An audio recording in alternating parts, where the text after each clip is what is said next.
በአማራ ክልል አሁንም ድረስ ወደ 4 ሚሊዮን የሚጠጉ ተማሪዎች ከትምህርት ገበታ ውጪ መሆናቸውን የአማራ ክልል ትምህርት ቢሮ አስታውቋል።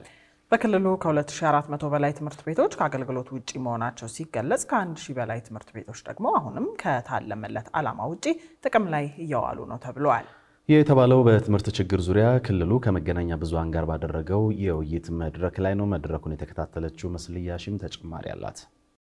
የአማራ ክልል በትምህርት ችግር ዙሪያ ከመገናኛ ብዙሃን ጋር የውይይት መድረክ አካሂዷል። በውይይቱ ከሰሜን ጦርነት ጀምሮ በክልሉ ያለው አሁናዊ ግጭት፣ ጦርነት በተካሄደባቸውና ዝናብ አጠር በሆኑ አካባቢዎች ድርቅና የምግብ አቅርቦት ውስንነት፣ ተፈናቃዮችንና ሌሎች በክልሉ ባሉ ተደራራቢ ችግሮች ምክንያት ከትምህርት ገበታ ውጪ የሆኑ ልጆች የስነ ልቦና ጉዳትን ጨምሮ በርካታ ችግሮችን እያሳለፉ እንደሚገኝ ተገልጿል።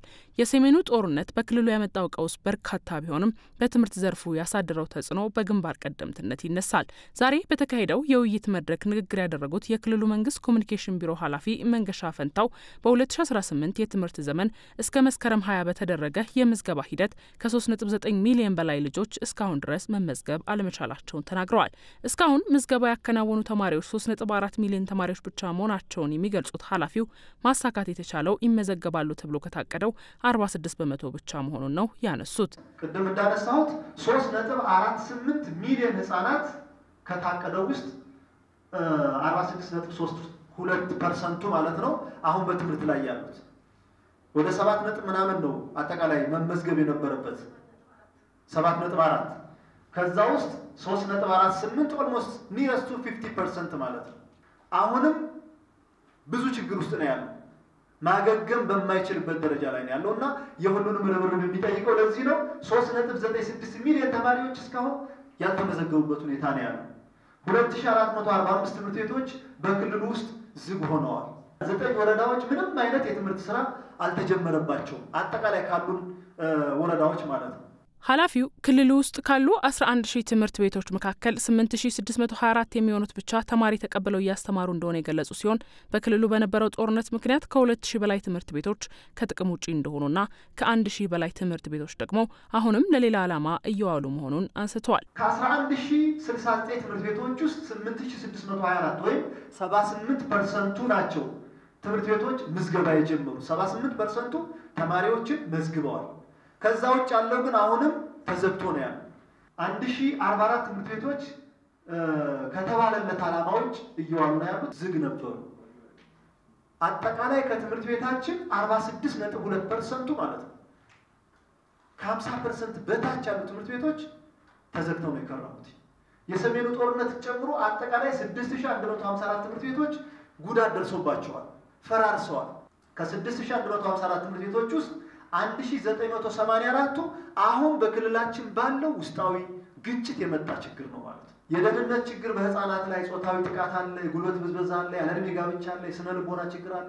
በክልሉ በቢሊዮን ብሮች የሚቆጠር በጀት በመመደብ ባለው ነባራዊ ሁኔታ በስራ ገበታ ላይ ለማይገኙ መምህራን ጭምር ደሞዝ እየተከፈለ እንደሚገኝና በርካታ ስራዎች እየተሰሩ መሆኑን የገለጹት ኃላፊው ምንም እንኳን በክልሉ ያለው የጸጥታ ሁኔታ መረጋጋት ቢታይበትም አሁንም መምህራኖች እየታገቱ ገንዘብ ይጠየቅባቸዋል፣ ተማሪዎች ደግሞ ለጦርነት ይመለመላሉ ብለዋል። አሁንም መምህራን እየታገቱ ነው። መምህራን ችግር እየደረሰባቸው ነው ያለው። በቅርቡ ምስራቅ ጎጃም ወደ ትምህርት ቤት ሲሄዱ ባለፈው ሳምንት መምህራን ታግተውብናል። ሰሜን ጎጃም ታግተዋል ባለፈው ሳምንት። ከባለፈው ዓመትም ተገርለዋል፣ ታግተው ገንዘብ እንዲከፍሉ ተደርጓል። አሁን ደግሞ አሁንም አልቆመም።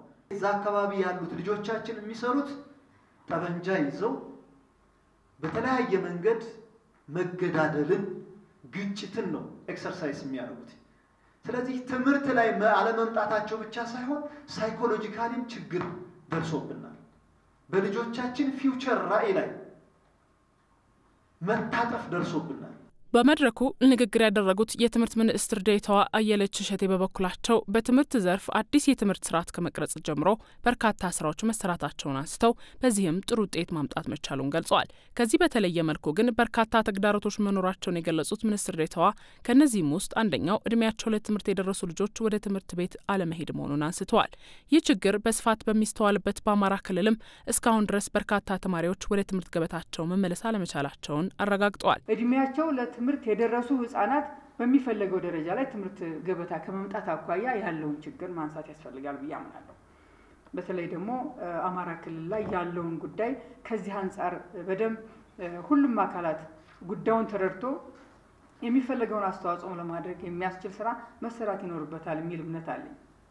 አማራ ክልል ላይ ያለው የተማሪዎች ተሳትፎ በርካታ ተማሪዎች ወደ ትምህርት ገበታ ያልመጡ መሆኑን መረጃዎችን ያሳያሉ። በክልሉ ከሃይማኖት አባቶች፣ ከሀገር ሽማግሌዎች፣ ከሲቪል ማህበራትና ማህበረሰብ እንዲሁም ከባለድርሻ አካላት ጋር በሙሉ ውይይት ቢደረግም አሁንም ችግሩ በሚፈለገው ልክ መቀነስ አልተቻለም ነው የተባለው። ልጆች ወደ ትምህርት አለመመለሳቸው ከራሳቸው ከልጆች አልፎ በክልሉና በአገር አቀፍ ደረጃ እንዲሁም ዓለም አቀፍ ትልቅ አበርክቶ የሚያደርጉ የነበሩ ሳይማሩ እንዳይቀሩ ሁሉም አካል ትኩረት ሰጥቶ መስራት እንደሚጠበቅበት የተገለጸ ሲሆን ለዚህም መሳካት ሚዲያዎች ችግሩን በጥልቀት ከማንሳት ባሻገር የመፍትሄ አቅጣጫዎች ላይ በስፋት መስራት እንደሚጠበቅባቸው ተጠቁሟል።